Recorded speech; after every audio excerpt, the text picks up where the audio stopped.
What's up, y'all? Welcome back to my tiny kitchen. Today we're making Nashville hot chicken mac and cheese. So let's get into it. First things first, we're just gonna trim up these chicken thighs. We're kind of making little chicken cutlets without pounding them out, just so they're nice and thin, so they fry up really quick and stay moist, juicy, delicious. All right, so we're just gonna start off with about 1 quart of buttermilk.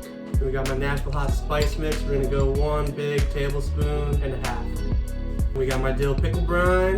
Do about 5 tablespoons. Again, I'll leave the exact measurements in the description below. And then we're just gonna hit it with a little pinch of extra salt. Then we're just gonna give that a nice whisk to combine.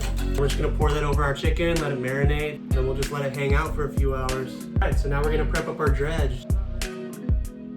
About a tablespoon of that seasoning. Gonna give it a mix.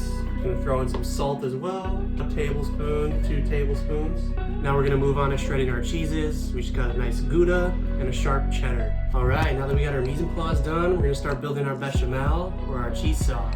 Let's get into it. 3 tablespoons of butter. Now that butter's all melted down, we're gonna throw in 3 tablespoons of 00 flour. And then we're just gonna add in 2 cups heavy cream.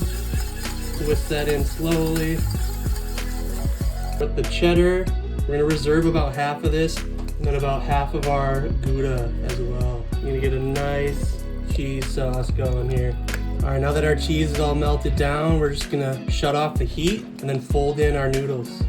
All right, so we're just gonna throw them into these dishes here. You can throw them into another pan and then we're gonna bake them off. Let's get it. We're just gonna ladle 1 nice scoop in here and layer some of that cheddar cheese, some of that gouda, pinch of the Nashville hot spice, and then another layer of this mac and cheese, and another sprinkle of the cheddar, another sprinkle of that gouda, another little pinch of the Nashville hot seasoning, and then we'll just throw it in the oven just until the cheese is nice and crispy and melty.